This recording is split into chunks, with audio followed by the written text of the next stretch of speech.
AK-47 magazines for your AK-47 or AK-47 pattern rifle. That is the 7.62 by 39 caliber rifle. We like to deal with surplus steel magazines because they're a great value, as long as you know what you're looking for. Now, over the years, we've picked up some real duds, and we've picked up some great magazines. And that's what we're going to talk about today. We're just going to talk about our method of inspecting these magazines and cleaning them, that make sure if we can, inspect them before we buy them, to make sure that we pick up a good magazine and not just a complete dud. All right. Now, reason why we go for surplus steel magazines is simply because they're a great bang for your buck. They're a good deal. To get. I mean, we buy them in bulk. I think we paid. We were buying them by the 10-pack. They were $10 each for these. What I believe is a Hungarian 3-rib. I believe those are Hungarian. If you can identify them, I mean, if I'm wrong, let me know, because this is a very popular rib stamp pattern. So. But as much as we would love to buy Circle 10 magazines, the Bulgarian Circle 10s, at $45, $46 a piece, it's hard for us to purchase them in bulk. And we like to have at least 10 magazines per rifle. No, you don't carry 10 magazines on you with your rifle, but you've got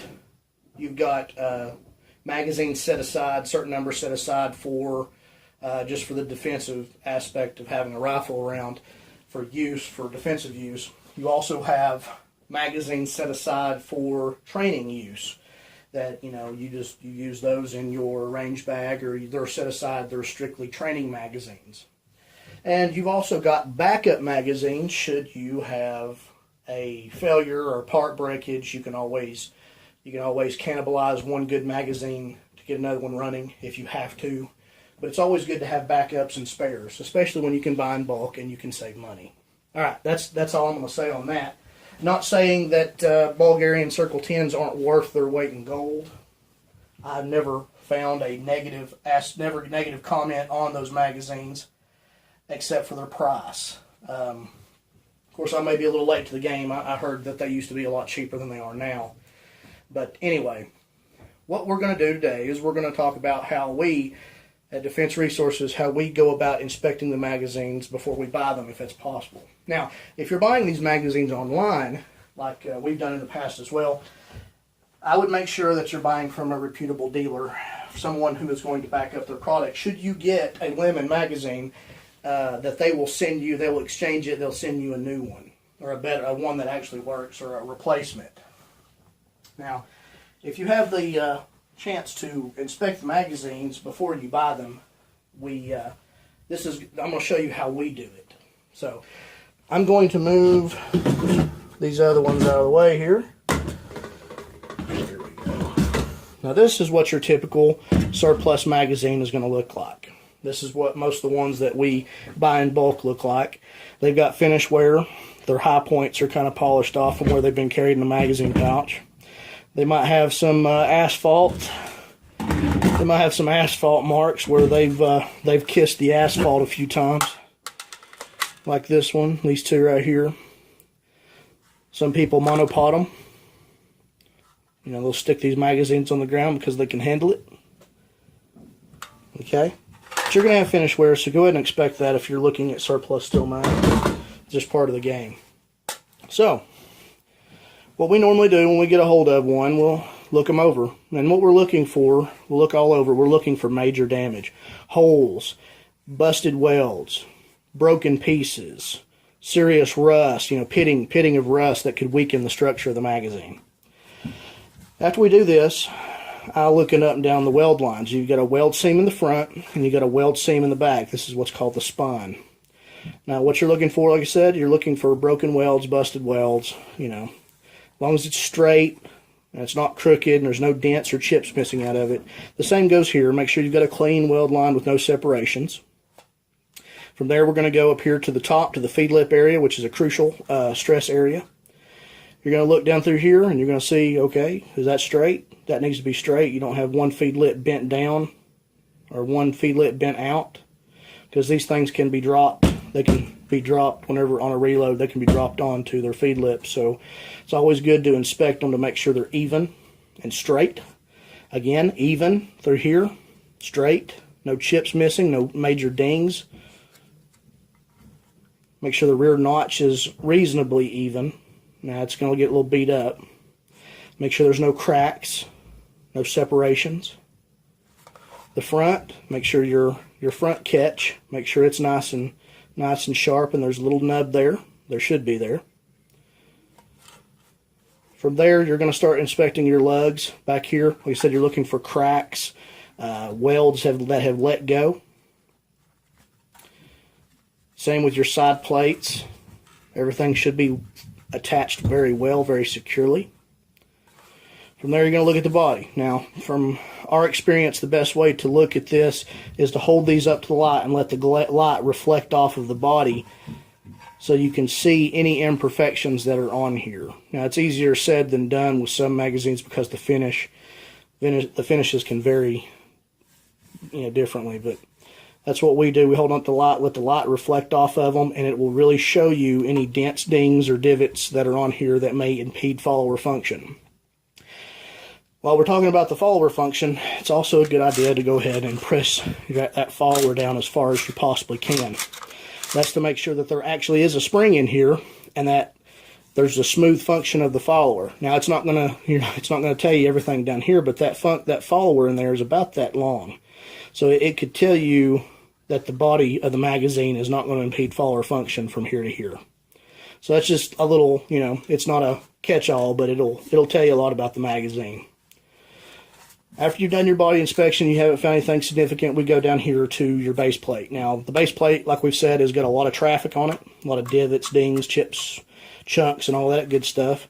But as long as it will stay on without falling off, as long as it stays on, and you have to push that in to get it off, and there's no pieces, none of your bends right here have bent out, or there's no cracks or anything like that, generally it's acceptable.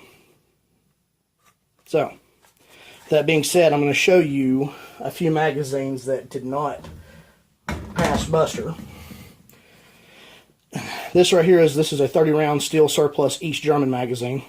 These are some of my favorite because they're so well put together and their finishes are real smooth. But whenever we did our follower function, you'll notice that it's stopping. Okay? It's stopping. So that tells me that there's some body damage somewhere near the top of the magazine. And then we found that. There's a little divot right there. Looks like a flat tip screwdriver or something hit it, but also there's a chip right there. Now, just a little tip, if you start seeing major damage like that, you need to start looking other places to make sure, because that's one heck of a hit right there to cause that. And another part of the magazine may be damaged. Alright. Now that was enough to stop that follower. Okay. Now another thing, once we punched the follower past that to get it out, and then it stopped again down here. Now down here is where I have found the most body damage on the magazines that we've culled out. For some reason, this is a weak area. I don't know why. Maybe it's because you've got vertical ribs going into horizontal ribs or not, but right there's a little itty bitty ding. That right there was enough to stop follower travel, that by itself, because it was a pretty hard hit, and it concaved this area right here down, and we had to drive the follower past it as well. So that's an example. Here's another one. These are one of what I believe is a Hungarian mag. Same area right here in the very back. It was concaved in, had been hit pretty hard right there. Had to hammer the follower out. And we put some wood wedges and stuff in there and some wood blocks, and we got it popped back out. Now, I've got it marked as a bad mag. I'm using this in my range kit as just a training magazine right now. But so far, it's running okay. I don't know if you can see that or not, but it's bowed out now. It was bowed in. So, now that we've told you what we how we go about inspecting these magazines, I'll have a little recommendation. Whenever you get these magazines in, whether you order them, whether you buy them in person or you order them online, we highly recommend that you disassemble them and you clean them, because you don't know where these magazines came from. You don't know how they were stored, whether or not they were preserved properly or anything like that, what conditions they were stored in. So it's always a good idea to strip them out. And if the followers come out, generally that's an indication that you don't have serious body damage to the magazine that's going to impede follower function. But it's also a good idea just to clean them out and get all the gunk out of them, because we've opened up some magazines and they look like they're caulked full of cosmoline. And we've had some where we open up the base plates and sand comes out of them. And we've had these East Germans we've been getting. They've been pretty much spotless on the inside. So this is the replacement East German magazine for this one that had the spine damage, and it is immaculate. I mean, it's beautiful. It's never been issued, I guarantee it. So you can get some good deals on these surplus magazines if you know what you're doing. Like I said, we highly recommend that you clean them. We use solvent and a nylon bottle brush to clean them out with. We'll scrub them. We'll spray them full of solvent. We'll scrub them down with that bottle brush, and we will go. We'll dry them out with a rag, and or wipe them out with a white rag and a cleaning rod with a bird's eye on it, and we'll just clean them out real good. And a lot of times we'll stand them up. We'll stand them up on a towel to let them, drip dry, or to get the rest of the solvent out of them. And we'll a lot of times we'll take a rust preventative, like Corrosion X or whatever, on a cleaning patch, and we'll wipe the springs down to keep them from rusting, or to protect them. But we do not lubricate our magazines, and we do not recommend that you lubricate your magazines. So that's just the way we do it. This is, like I said, this is not a definitive guide. This is just how we go about it, and we hope it helps you. And if you've got anything to add, that's something we might have missed, or anything you want to add to this method, we'd really appreciate it. Like I said, we're always looking to learn more and to become better. So thanks, guys. I just want to say thank you. We appreciate you viewing, appreciate your time. We know there's a lot of places on there you could be, but you've spent time with us, and we apologize that this video has been long, but we're trying to put as much information in as possible. So, like, share, subscribe, pass our word along. Maybe you can help us, maybe we can help you.